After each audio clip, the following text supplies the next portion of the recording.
요즘에 어떤 회사의 광고였는데요. 그 광고 문구가 참 머릿속에 막 맴돌았습니다.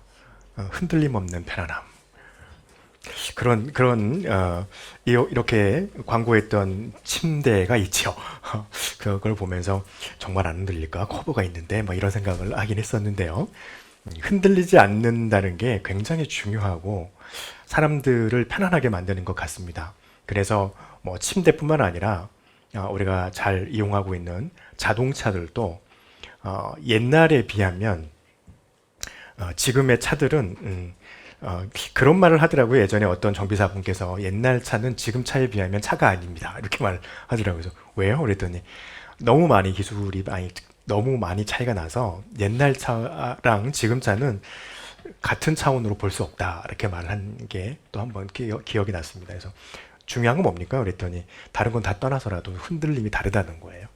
그래서 요즘에 나오는 아무리 그 뭐죠 레벨이 좀 이렇게 옵션이 낮은 차다 할지라도 옛날 10여 년 전에 나온 차에 비하면 훨씬 좋다라는 이런 말 정도로 할 정도로 그런 차이가 있다는 것이죠. 그래서 차든 뭐 비행기든 우리가 잠을 자는 침대든 어디든 간에 흔들림을 잡으려고 노력합니다. 그래서 요즘 들어서 가장 이슈가 되고 있는 게 땅이 흔들리지 않는 걸 굉장히 중요하게 여기고 있죠. 네, 저희 나라도 요즘에 땅이 흔들리지 않는 나라라고 생각을 했는데 그게 아니라고 이제 요즘 말을 하고 있죠. 그래서 여기저기서 지진이 나고 울릉도도 화산이 있기 때문에 거기서 지진이 날 수도 있고 백두산도 폭발에 임박해 가고 있다라고 하는 그런 말들 하면서 많은 그런 말들을 합니다. 그래서 흔들림이라고 하는 게 얼마나 인류에게 중요한 것인가 생각을 해봅니다. 그런데 우리의 믿음도요, 굉장히 중요합니다. 우리의 믿음도 흔들림이 없으면 굉장히 좋거든요. 그런데 우리가 살아가는 우리의 세상에 살다 보면 우리의 믿음은 흔들리고 또 어떨 때는 굉장히 크게 흔들려서 믿음이 넘어질 것 같은 그런 상황이 올 때도 많이 있습니다. 오늘 요한복음 6장에 있는 말씀은 우리가 너무나도 잘 아는 예수님의 기적이 있습니다. 오병이어의 축복이 일어났던 기적이죠. 그래서 많은 사람들이 음식이 없었지만 주님께서 하나님의 능력을 힘입어서 굉장한 이적, 지금도 그것을 우리의 힘으로 하려고 한다면 그 많은 사람들이 한꺼번에 식사할 수 있는 곳은 아무것도 없습니다. 우리 교회 근처에 송호동에 나가면 식당이 많지만 예수님이 당시 모여있는 사람들이 그곳으로 다 간다면 다 금세 동이 나고 다 먹지 못하게 될 것입니다. 그런데 주님은 그 척박한 광야 속에서 어마어마하게 많은 숫자들에게 음식을 제공해 주셨습니다. 실로 엄청난 기적이죠. 그 기적이 일어난 이후에 예수님과 제자들은 따로 다른 곳으로 배를 타고 옮기셨어요. 옮기시고 난 다음에 이들이 예수님을 찾아옵니다. 참 잘 찾아와요. 잘 찾아와서 예수님이 계신 곳에 그들이 옵니다. 그들이 와서 그들이 예수님을 찾고 있는 와중에 일이 벌어지는 사건이 이제 이 6장의 22절 이하에서부터 있는 이 말씀이에요. 그리고서 어떤 사람들이 예수님께 물어보죠. 당신이 진정 하나님으로부터 온 사람이라면 우리에게 표적과 이적을 보여주십시오. 당신이 진짜 하나님으로부터 왔는지 우리로 보여주십시오라고 말을 합니다. 이런 말을 하면서 이제 51절까지 있는 59절까지 전체의 말씀이죠. 59절까지 전체 말씀으로 주님이 그들의 믿음에 대해서 질타하시면서 말씀하세요. 그들이 지금 그들에게 주님께서 먼저 말씀하시는 것은요, 하나님께서 역사하시는 역사를 바라보는 시각이 물질적 가치관에 있지 아니하고 영적 가치관에 있어야 된다라고 주님이 그들에게 먼저 말씀을 하십니다. 26절에 보면은요, 사람들이 이렇게 말합니다. 사람들이 물어보는 것에 대해서 예수님이 대답하시는 거죠. 26절에 예수님께서 대답하여 이르시되 내가 진실로 진실로 너희에게 이르노니 너희가 나를 찾는 것은 표적을 본 까닭이 아니요 떡을 먹고 배부른 까닭이라. 이렇게 말을 합니다.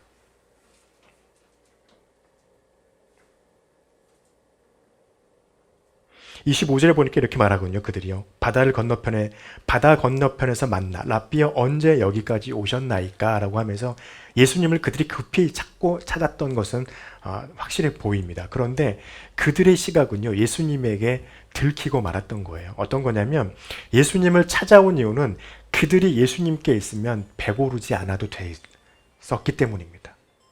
배부를 수 있었기 때문이었어요. 그래서 그들이 찾았던 거는요. 물리적인 어떤 뭐라 그럴까요? 자신들의 부족함을 채울 수 있는 그것 때문에 그들은 예수님을 찾고 예수님을 쫓아왔던 것입니다.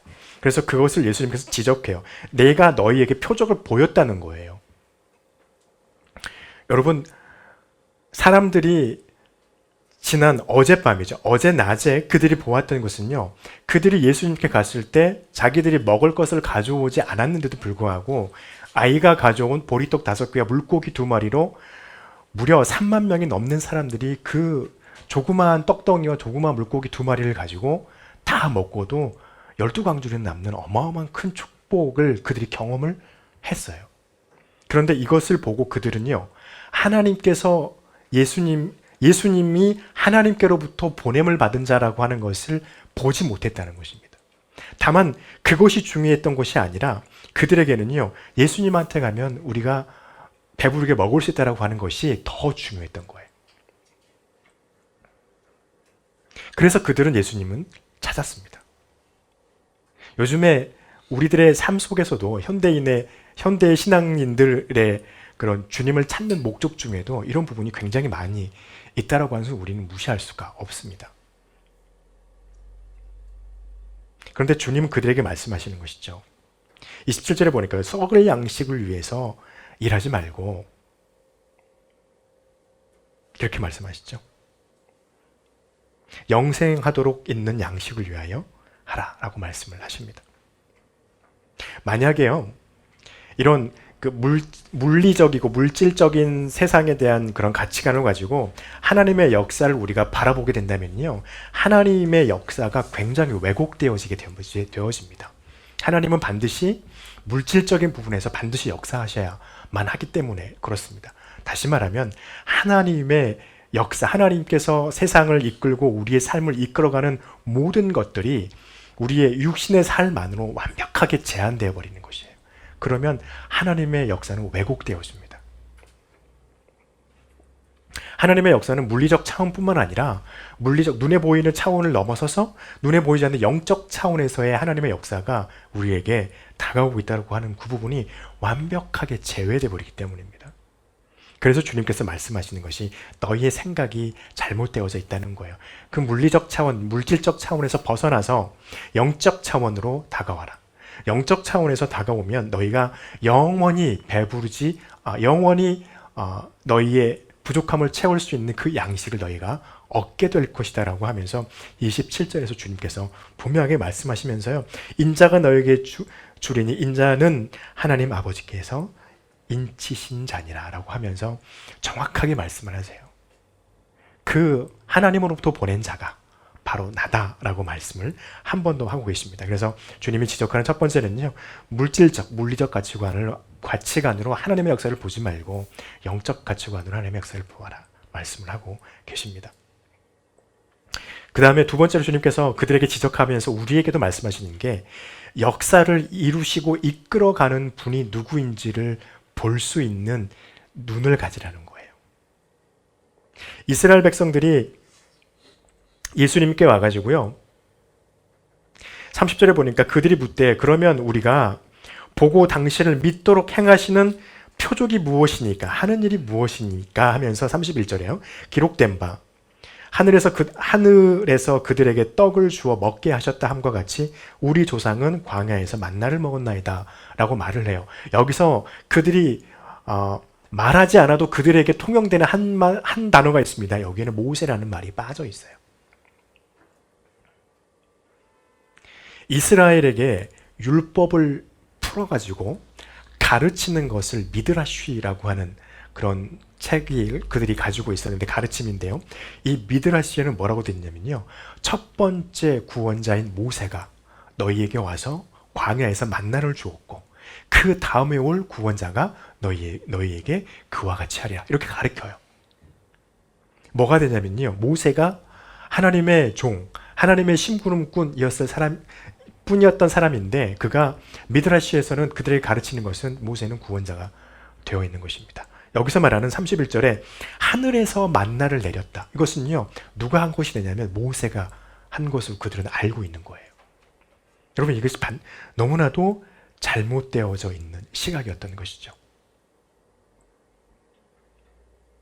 모세는 그들의 구원자가 아니었습니다. 하나님께서 모세는 어떤 사람이었냐면 하나님의 사용하는 도구에 불과했던 사람이에요. 그래서 그 도구를 통하여서 애굽에서 출애굽을 시키고 광야 40년을 이끌게 하고 가나안 땅 요단강 앞에서 그곳에 머물러서 이제 가나안 정복 전쟁을 준비하기까지 하나님께서 쓰신 하나님의 신실한 종이었을 뿐이었습니다. 그러니까 하나님의 말씀을 대언하고 하나님께서 역사하시려고 역사하셨던 그 수많은 이적과 기적들을 사람들을 통해서 베풀어 주었던 한 사람이었을 뿐이었습니다. 구원자가 아니었다는 것이죠. 그가 했던 모든 것은 하나님을 통해서 그에게 나타나도록 하셨던 것뿐이었습니다. 그리고 모세는 그들에게 구원자가 아니라 모세를 통하여서 그렇게 이끌어내셨던 그 모세에게 행하게 하셨던 하나님이라고 하는 것이었습니다. 그런데 예수님은 또 한번 말씀하시죠. 그 만나를 먹었던 그들은 광야에서 다 죽었다라고 해서 다른 복음서에서는 그렇게 주님께서 말씀을 하고 있습니다. 그러면서 주님이 말씀하시는 것은요. 우리에게 필요한 것은 광야의 만나가 아니라 영생하도록 있는 떡이라는 것입니다. 광야는 지금 내리지 않습니다. 광야에서의 만나는요. 40년 이후로 내리지 않습니다. 하나님의 역사는 그곳으로 끝났습니다. 지금 우리가 하나님 앞에 만나를 달라고 구한다 할지라도 그 만나는 우리에게 내리지 않습니다. 중요한 것은요. 주님께서 말씀하시는 거예요. 35절에 있는 우리가 읽었던 말씀입니다. 나는 생명의 떡이니 내게 오는 자는 결코 줄이지 아니할 터이요 나를 믿는 자는 영원히 목마르지 아니하리라 말씀하십니다. 그래서 예수 그리스도 안에 오게 되면요. 그들은 목마름의 해갈을 얻게 됩니다. 뿐만 아니라 저와 여러분도 마찬가지입니다. 주님이 말씀하신 이것은 육신의 어떤 배고픔과 육신의 목마름을 해소하는 것을 말씀하고 있는 것이 아니고요. 이것은 사람들의 마음에서 갖고 있는 해갈을 그 목마름을 해소시키시겠다는 것이에요. 그래서 주님께서 내게 오는 자는 결코 줄이지 아니하리라. 줄이지 않을 것이다 라고 말씀합니다. 여러분 사람들은요. 마음의 허전함을 채우기 위해서 사용하는 것이 물질적인 부분에 있어서 많은 부를 축적하려고 합니다. 그러면 자신들의 마음의 허전함이 채워질 것이다. 어떤 사람들은 사람들의 사랑과 많은 인기들을 얻으면 또 명예를 얻으면 우리의 마음에 이런 뭔가 채워지지 않는 이 허전함이 채워질 것이라고 생각을 합니다. 그런데 채워지지 않아요. 그 다음에 사람들이 택하는 것이 육신적인 쾌락입니다. 그 성적인 어떤 것을 추구해가고 또 육신의 어떤 편의함을 위해서 그 자신이 쌓아왔던 물질들을 다 사용을 하면 뭔가 이 마음의 허전함이 사라질까 생각해 봅니다. 그러나 사라지지 않아요. 결국에는 나중에는 인간의 모든 오감을 다 자극할 수 있는 그런 향정신성 약품부터 시작해서 보통 우리가 말하는 마약 이런 것에 손을 대기 시작하고 결국에는 육신이 다 망가집니다. 그런데도 마음의 허전함은요 채워지지 않아요. 왜냐하면 인간은 하나님께서 그 안에 영을 불어넣으셨기 때문입니다. 그저 우리가 육신의 고기 덩어리로만 우리의 생명이 살아간다면, 영이 없이 살아간다면 물질적인 어떤 것들을 추구해 나가면 우리의 마음의 허전함 자체도 존재하지 아니하겠죠. 그러나 하나님은 우리를 하나님과 교제할 수 있는 영적인 존재로 만들어 두었습니다. 그래서 하나님 예수 그리스도 앞에 가지 않으면, 예수님 앞에 나아가지 않으면, 또 그를 믿지 아니하면 그 마음의 허전함은 절대 해갈을 얻을 수 없다는 것입니다. 주님께서 말씀하시고 있는 내가 생명의 떡이니라고 하는 이 생명의 떡은요, 하나님 앞에서 우리가 가지고 있는 우리 영혼의 허전함, 이 우리 영혼의 어떤 내가 채우지 못하는 그것들을 하나님께서 채워주시겠다 말씀하고 있는 것입니다. 그래서 역사를 이끌어가고 있는 분을 보면은요, 예수 그리스도 앞에 나올 수밖에 없게 됩니다. 주님은 바리새인들에게 또 이스라엘 백성들에게 지금도 이 말씀을 하고 계시는 거예요. 우리가 잘 아는 말씀이긴 합니다. 생명의 떡을 얻고 먹을 수 있는 방법은요, 예수님께 와서 믿는 것입니다. 35절 하반절에 보니까 그렇게 말씀하시고 있죠. 내게 오는 자는 결코 줄이지 아니할 터요 나를 믿는 자는 영원히 목마르지 아니하리라. 여러분, 믿지 아니하면 우리의 목마름과 해가를 얻을 수 없게 됩니다. 우리의 생명의 떡을 먹을 수 있는 방법은요, 예수 그리스도를 믿는 것입니다. 또 하나, 믿기 전에는요, 예수님 앞에 나오는 것입니다. 여기서 주님이, 이것도 굉장히 큰 은혜입니다. 주님께서 자신을요, 생명의 떡이라고 말씀하셨어요. 다른 것도 아니고 떡이라고 말씀하셨어요. 어떤 학자는 이렇게 말합니다. 만약 주님께서 말씀하시기를 나는 생명의 카비알이다, 이러면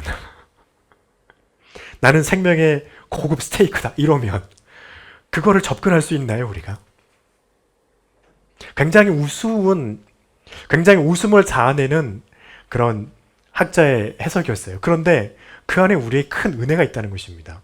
어떤 거예요? 만약에 아주 고급지고 아주 최상위급의 음식이었다면 저와 여러분은 접근할 수가 없어요. 그런데 주님께서 말씀하시는 거는요, 난 생명의 떡이래요. 떡은 어떤 겁니까?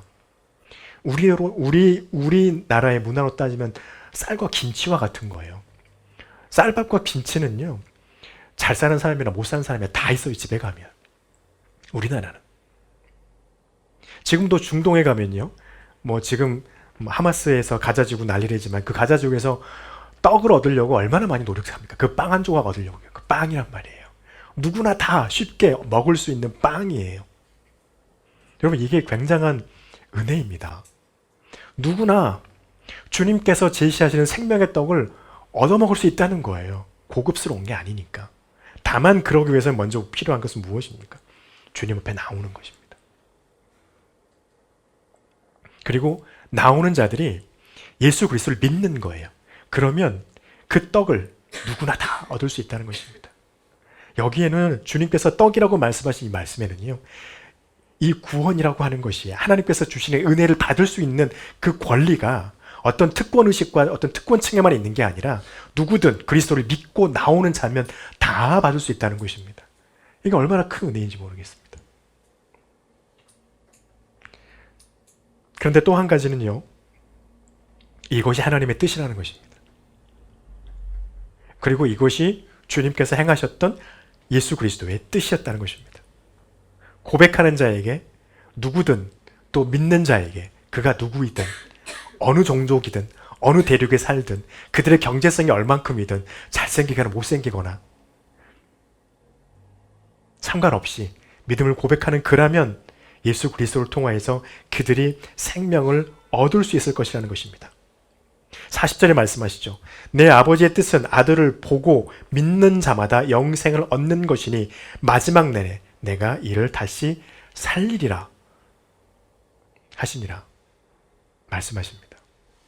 이것은요, 하나님의 뜻이에요.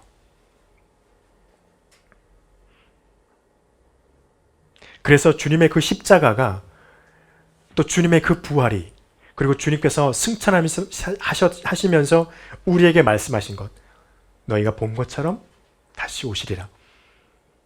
이 모든 것들이 바로 믿는 자들을 위한 구원을 베푸시기 위한 하나님의 뜻이라고 하는 것입니다.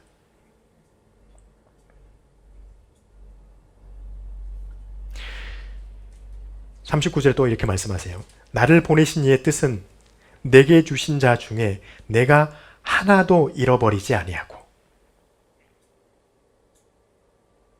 마지막 날에 다시 살리는 이것이니라 말씀하세요.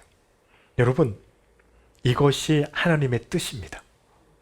그래서 우리의 구원은요, 세상이 아무리 흔들어대도 무너지지 않아요. 왜냐하면요, 잃어버리지 않겠대요. 단 하나도 잃어버리지 않겠답니다. 이게 예수님의 뜻이고 이게 하나님의 뜻입니다.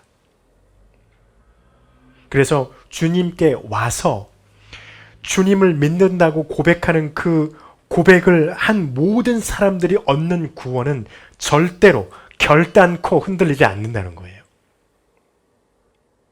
이게 주님께서 고백하셨고 이 고백은 하나님 아버지의 뜻이라고 우리에게 말씀하고 있습니다. 너무 대단한 은혜가 아닙니까? 그리고 이렇게 말씀하시잖아요. 마지막 날에 내가 다시 그들을 하나도 빠짐없이 다 살려내겠다는 거예요.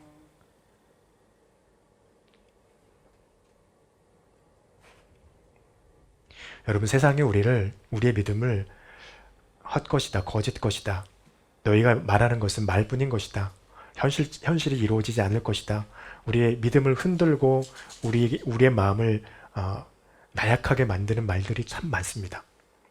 그런데 여러분, 주님께서 그들의 하나님 예수 그리스도를 바라보는 시각이 잘못되었음을 지적하시면서 주님 말씀하세요.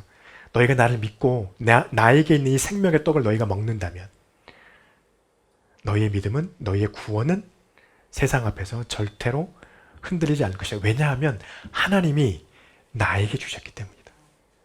그런데 나를 믿겠다고 나를 고백하며 들어오는 그 누구든, 그 한 사람 그 어떤 사람이든 그를 절대로 잃어버리지 아니하고 마지막 날에 다시 하나도 빠짐없이 살릴 것이다 말씀하고 계십니다. 이 말씀 안에서 우리의 믿음이 약하고 우리의 믿음이 흔들려질 그 상황이 되어졌을 때 이 말씀을 기억하시면서 주님께서 나를 기억하시고 내 믿음을 믿음대로 반드시 나를 살려내실 나의 생명의 떡 되신 그 주님을 믿고 의지하는 저와 여러분 되시기를 간절히 축복합니다. 기도하겠습니다.